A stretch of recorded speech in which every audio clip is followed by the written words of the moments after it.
Hello and welcome my all dear friends on this beautiful channel of nursing nurture. आज की इस video में हम एमएनएस के इम्पॉर्टेंट क्वेश्चंस करने वाले हैं, मॉक टेस्ट लगाने वाले हैं। इससे पहले आप चैनल को सब्सक्राइब कर लेना, मेरा ब्यूटीफुल प्यारा सा चैनल नर्सिंग नर्चर।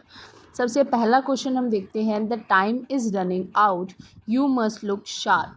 अब आपको बताना है मस्ट लुक शार्प, ये क्या है? आइटम्स है, आइटम्स एंड फ्रेजेस। क्या होगा इसका आंसर? इसका आंसर होना चाहिए मेक हेस्ट। ठीक है, लुक शार्प मतलब अब आपको कुछ जल्दी दिखानी चाहिए। ठीक है, नेक्स्ट क्वेश्चन की तरफ चलते हैं।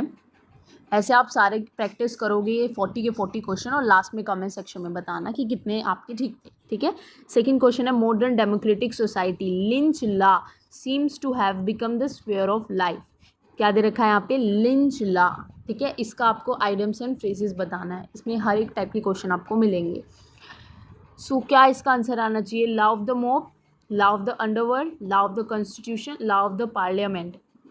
सो लिंच लॉ का मतलब क्या होता है? ये भी एक आइटम एंड फ्रेजेस है। लॉ ऑफ द अंडरवर्ल्ड मतलब कि जैसे पनिश करना किसी को, अंडरवर्ल्ड मतलब, या किसी की डेथ पे या विदाउट कोई लीगल प्रोसेस के किसी को भी क्या कर देना, पनिश करना। ठीक है, अब क्या है next question third, Maya had a chequered career. ठीक है, इसमें भी आपको आइटम एंड फ्रेज बताना है। चेकर्ड करियर का आपको बताना है क्या होगा। ठीक है, since I first knew him as an office assistant in the insurance company.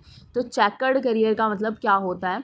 Had a variety of jobs and experience, a career which helped him make a lot of money, or a career where he signed a lot of cheques या did odd jobs. तो chequered career का मतलब होता है जिसमें बहुत सारी variety की जॉब्स या एक्सपीरियंसेस हों। ठीक है, उसको हम क्या बोल देते हैं? चेकर्ड करियर बोल देते हैं। तो ए is the correct answer here. Next question देखते हैं, fourth question, find the missing character. अब हमें इसमें से मिसिंग करेक्टर ढूंढना है। मिसिंग करेक्टर क्या है?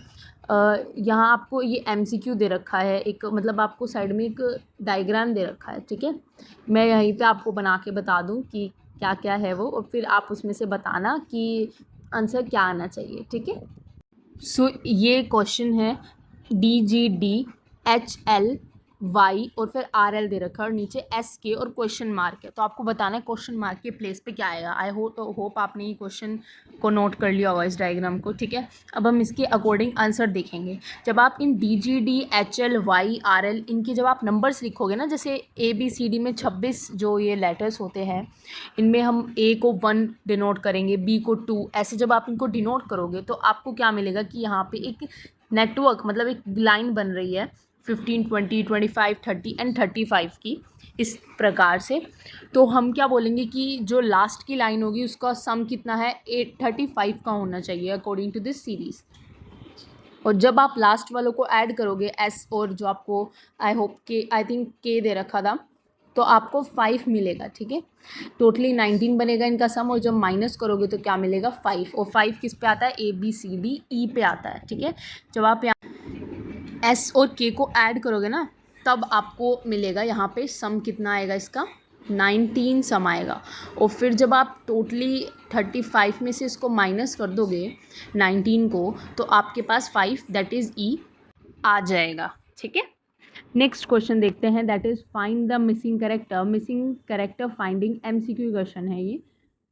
तो इसमें भी जब आप ऐसे लेटर्स लिखोगे ना, देन सबमिशन से ऐड होके आंसर आएगा क्वेश्चन मार्क में, राइट। सो इसका आंसर क्या आ जाएगा? फिफ्थ का 8 जो है ना सबमिशन आएगी। कैसे? जब आप 26 माइनस 18 करोगे तो 8 आएगा, और 8 कितने पे आता है? H पे आता है। ठीक है, सो करेक्ट आंसर है इज़ द B। अब let's move to the next question, sixth. So next question है, reading of the barometer going down in an indication of. तो बैरोमीटर की जो रीडिंग है वो डाउन किसकी इंडिकेशन पे जाती है? स्नो की नहीं, स्टॉर्म की नहीं, इंटेंसिटी की नहीं, रेनफॉल की। So D is the correct answer है rainfall. Seventh question is 1 fathom is equals to. देखो, जो फैथोन है ना, ये क्या है? ये डेप्थ को मेजर करता है, किसी भी चीज़ की डेप्थ को। और डेप्थ आप क्या बोलोगे? जो 1 फैथोम है वो किसके बराबर होता है, अप्रॉक्सीमेटली 6 फीट के बराबर होता है। और 6 फीट यहाँ पे आपको किसका आंसर दिख रहा है, ए का। मीटर और इनमें पजल मत होना, 1.82 मीटर्स होता है एंड 6 फीट होता है, ठीक है। नेक्स्ट क्वेश्चन देखते हैं, one who can not be corrected, जिसको हम करेक्ट नहीं कर सकते, ठीक नहीं कर सकते। तो ऑप्शन है इनक्योरेबल, नहीं, क्योर तो मतलब दोबारा से ठीक होना किसी डिजीज से, इस प्रकार में होता है। इनकॉरेजेबल, इनकॉरेजेबल हो सकता है आंसर। हार्डन क्या होता है, सख्त, ये तो बिल्कुल गलत है। इनवल्नरेबल, सो बी जो मुझे यहाँ पे ठीक लग रहा है, क्योंकि मैंने आपको बताया ऑप्शंस के बारे में। इनवल्नरेबल क्या होता है, जो जिसके खोने का हमें डर नहीं है। जैसे हम बोलते हैं वल्नरेबल स्पीसीज़ है, इसका मतलब एक्सटिंक्शन के उस पे है।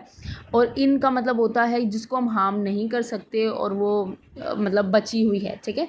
Next question, B the embodiment or perfect example of, perfect example होना किसी भी उसका, उसको क्या बोलेंगे, कैरेक्टराइज, गलत।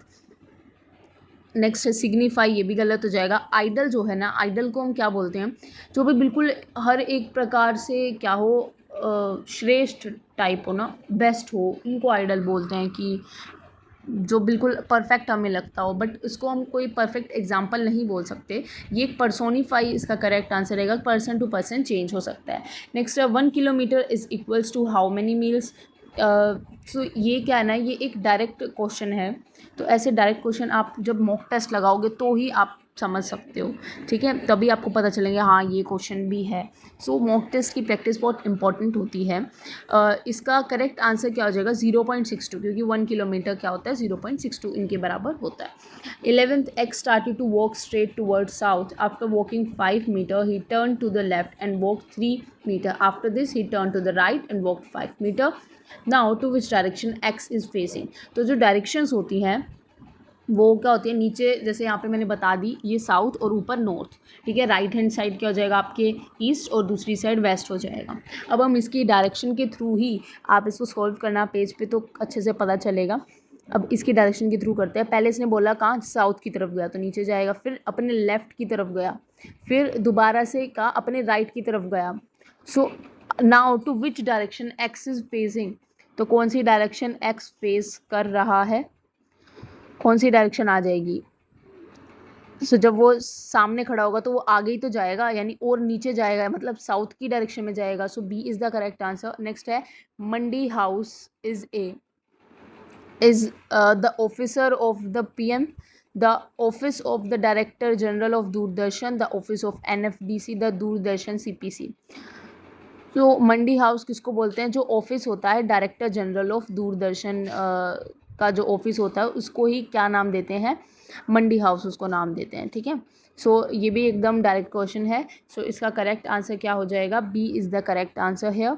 Next 13th question, the national institute of community development is located at, national institute community development का कहाँ पे है, चेन्नई, पंतनगर, हैदराबाद।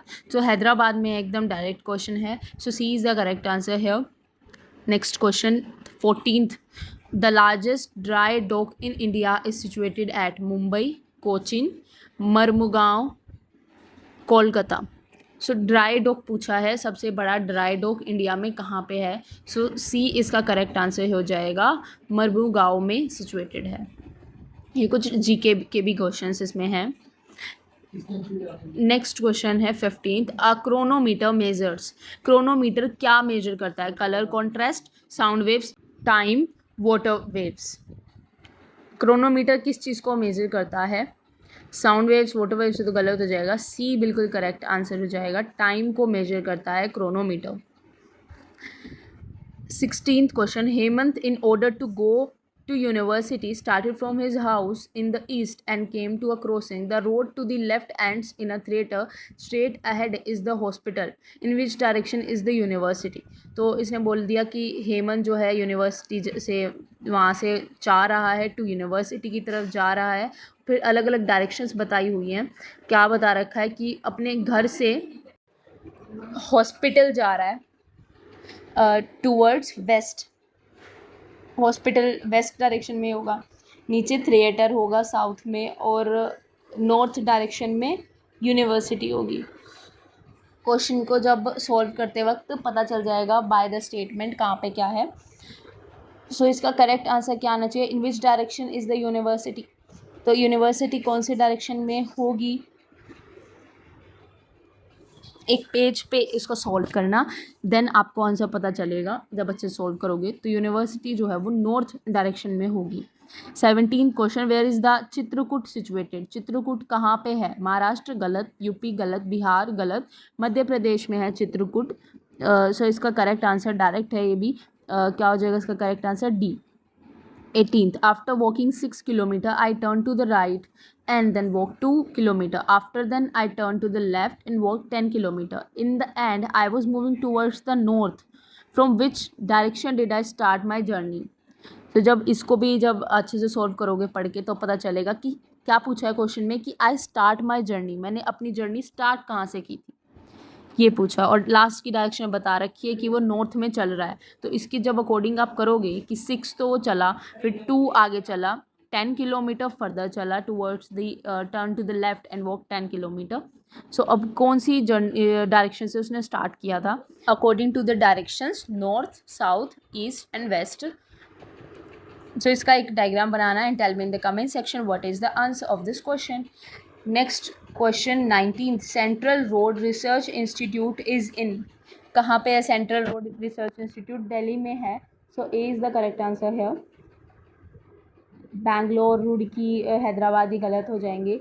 ऐसे ही एक और क्वेश्चन होता है CDRI का, सेंट्रल ड्रग रिसर्च इंस्टीट्यूट का, जो कि लखनऊ में प्रेजेंट है।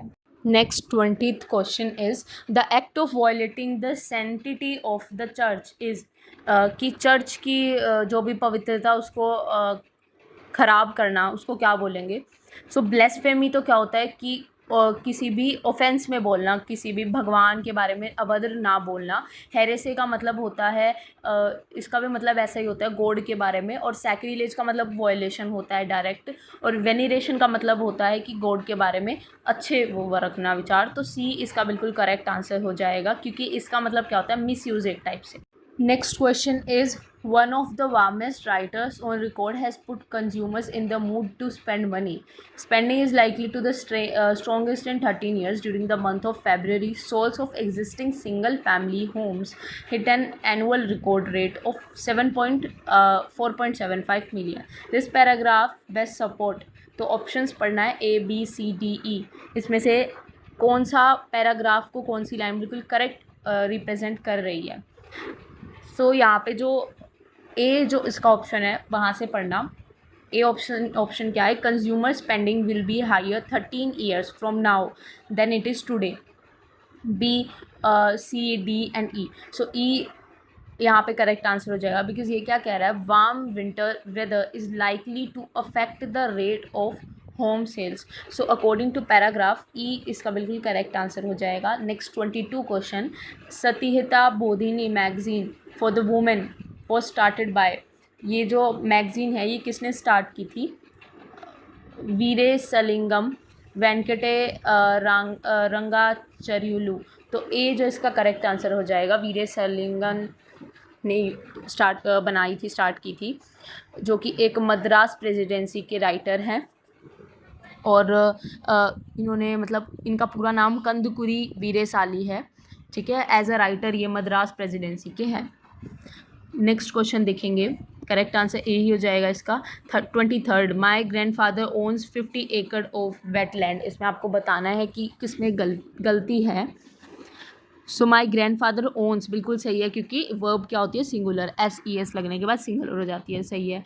50 एकड़ ये गलत हो जाएगा, क्योंकि यहाँ पे जो अमाउंट है वो तो ज़्यादा ही आनी चाहिए ना, एक चीज़ थोड़ी है, 50 तो ज़्यादा हो गई ना, तो एकड़ आना चाहिए। सो बी जो है बिल्कुल इसका करेक्ट आंसर हो जाएगा। मतलब ये रॉन्ग है, क्योंकि यहाँ पे एकड़ S आना चाहिए पीछे, ठीक है। नेक्स्ट क्वेश्चन देखते हैं, that is 24th, I inquired of him whether he would accompany me to Dharamshala. I inquired of him whether he would accompany, ये तो ठीक ही लग रहा है, इसमें कोई गलती नहीं लग रही है। ऑफ हिम के बाद भी ठीक है, प्रीपोजिशन से पहले भी एक ही इंसान का नाम है और पीछे भी कहीं पे भी आपको प्लूरल में नहीं दिया हुआ है। सो इसका नो एरर ई मतलब इसका करेक्ट आंसर हो जाएगा। नेक्स्ट क्वेश्चन देखते हैं, the first person of Indian origin to be appointed as a जज in US is. So US में जज इंडियन ओरिजिन किसका है, कौन है? क्या आंसर हो जाएगा इसका? डी इसका करेक्ट आंसर हो जाएगा, रिद्धि देसाई। ठीक है, बिल्कुल सिंपल है, सिंपल सा क्वेश्चन है और डायरेक्ट है बिल्कुल। 26 जिला बंदी system was introduced in Hyderabad state in the year. जिला बंदी सिस्टम जो है हैदराबाद में हैदराबाद के स्टेट में किस साल स्टार्ट हुआ था, इंट्रोड्यूस हुआ था? 1865 में हुआ था। तो इसका जो करेक्ट आंसर है वो क्या हो जाएगा? डी हो जाएगा, 1865। ठीक है, ये क्या था? ये एक टाइप से सलारगंज में हुआ था, जहाँ पे 17 डिस्ट्रिक्ट बांट दिए गए थे उसके अंदर, जिसमें हर एक का जो ओन जो करेगा ना, हर एक वो सूबेदार वो कर रखा था अपॉइंट, जो कि इनको ओन करेगा। नेक्स्ट क्वेश्चन है 27th the third season of the popular television show will end on a grand note with celebrities dancing and having fun. So इसमें भी आपको गलत बताना है, तो विल एंड्स यहाँ पे लिख रखा है, विल एंड्स। सो ये क्या हो जाएगा? द थर्ड सीजन भी ठीक है, on a grand note with भी ठीक है, celebrities dancing and having fun भी ठीक है। बी जो है इसका इनकरेक्ट हो जाएगा, क्योंकि यहाँ पे क्या लिखा हुआ है? एंड्स लिखा हुआ है, विल एंड्स। ये तो गलत हो जाएगा ना, यहाँ पे क्या आना चाहिए? एंड आना चाहिए। क्या आना चाहिए? एंड्स की जगह एंड आना चाहिए। So B is the correct answer है, क्योंकि इसमें क्या है? गलती है। Next question, Tadoba national park known for sheltering tiger, panther and bear is located in. कहाँ पे है ये जो नेशनल पार्क है तड़ोबा? ये चंद्रपुर महाराष्ट्र में है। डायरेक्ट क्वेश्चन है ये भी। सो असम में नहीं होगा, कर्नाटक में नहीं होगा, तमिलनाडु में नहीं होगा। बी इसका बिल्कुल करेक्ट आंसर हो जाएगा, चंद्रपुर महाराष्ट्र। बाकी जो नेशनल पार्क्स हैं बाकी स्टेट्स के, वो भी आपको नाम पता होना चाहिए। जैसे कि असम में कौन सा है? काजीरंगा नेशनल पार्क है, जहाँ पे एक सींग वाले वो मिलते हैं, राइनो है ना, राइनो मिलते हैं। इस जो नेशनल पार्क में तड़ोबा में 43 तक टाइगर्स प्रेजेंट हैं। ठीक है, next question, P1 has no right in law. ये आपको एक सीक्वेंस में बनाना है कि बिल्कुल करेक्ट जो मैनर में सीक्वेंस में लगाने हैं इसको।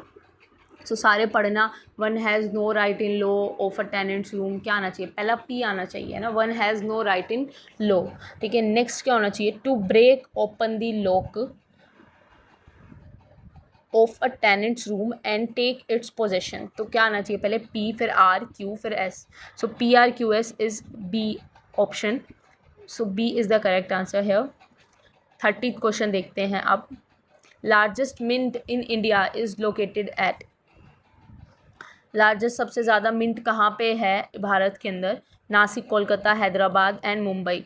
सो कोलकाता में सबसे ज़्यादा है, तो ये तो बिल्कुल डायरेक्ट ही क्वेश्चन है। क्या आंसर आ जाएगा इसका? बी, कोलकाता। एंड बाकी ऑप्शंस का भी पता होना चाहिए यहाँ पे सबसे ज़्यादा क्या मिलता है। 31st in geography who propounded the theory of conventional current hypothesis. Conventional current hypothesis किसने दी थी? आर्थर होल्म्स ने दी थी, तो ए ही इसका करेक्ट आंसर हो जाएगा।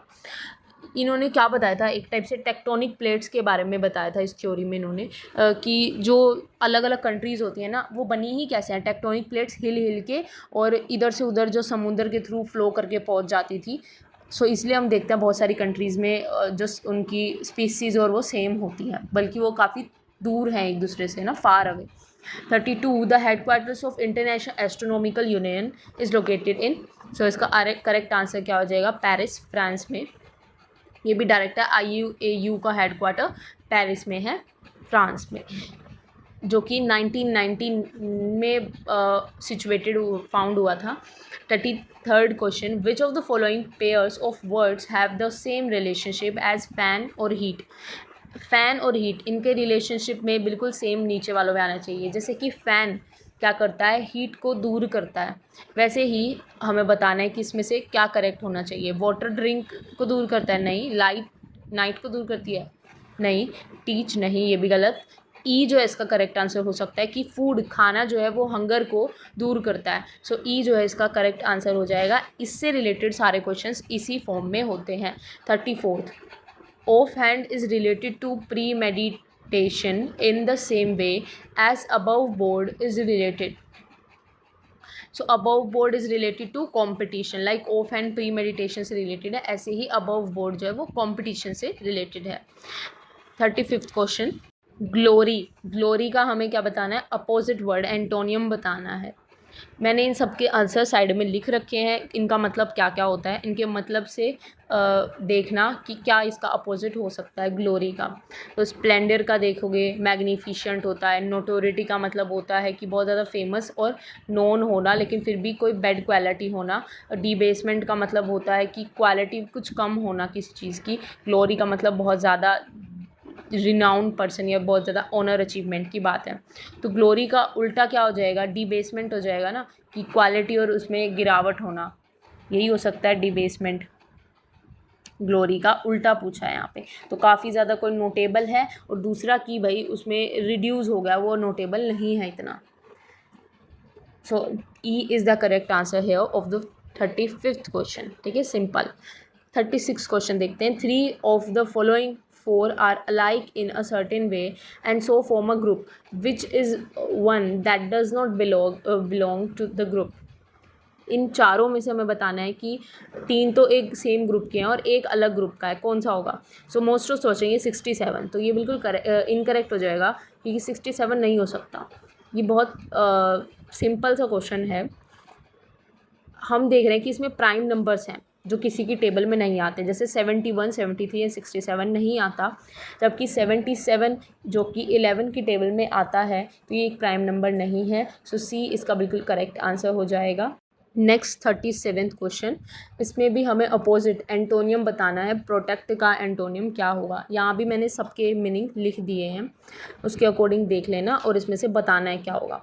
सो डिफेंड का बता रखा है, प्रोटेक्ट फ्रॉम हार्म और डेंजर। ऐसे ही डिप्राइव का बता रखा है, डिवाइसेस प्लान और इन्वेंट, सिक्योर्स डिवाइसेस, प्रोटेक्ट्स। सो प्रोटेक्ट्स का बिल्कुल अपोजिट क्या हो जाना चाहिए? प्रोटेक्ट्स का मतलब किसी को सेफ़ रखना होता है। सो इसका जो अपोजिट है वो डिज़र्ट्स होना चाहिए। क्यों? क्योंकि डिज़र्ट्स का मतलब क्या होता है? To abandon, that is to stop supporting or looking after. ठीक है, so correct answer here is the C. 38th question, इसमें भी हमें एंटोनियम बताना है। प्रोस्पेरस का क्या होगा? 38th क्वेश्चन है ये, नॉट 39th। ठीक है, सो एडवर्स, एडवांस, रिटार्डेड, इनपेक्यूनियस और एफ्लुएंट इसमें दिया हुआ है। ठीक है, तो जो एडवर्स है, प्रिवेंटिंग सक्सेस ना मिलना, कुछ हार्मफुल या अनफेवरेबल होना। एडवांस मतलब कुछ हाईली प्रोग्रेस में होना। एफ्लुएंट का मतलब मनी की या वेल्दी कुछ डील करना। इम्पेक्यूनियस मतलब बहुत कम मनी होना।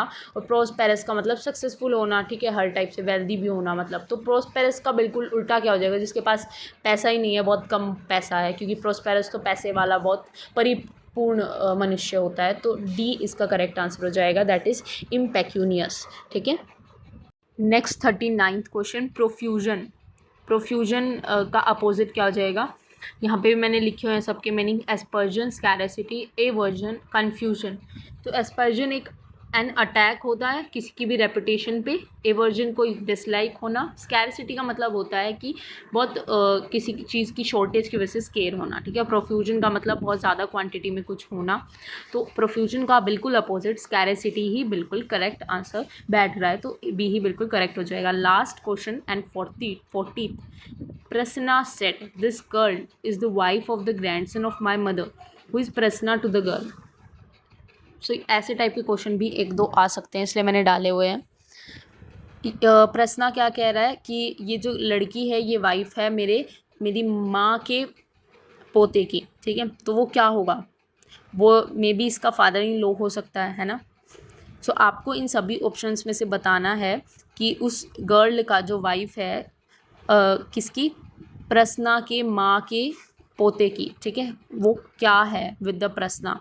सो आई होप तो इसका जो करेक्ट आंसर होगा वो सी होगा। बाकी tell me in the comment section. And आज के लिए इतना ही। Bye bye, take care and subscribe to my channel, share with your friends and like the video. Bye.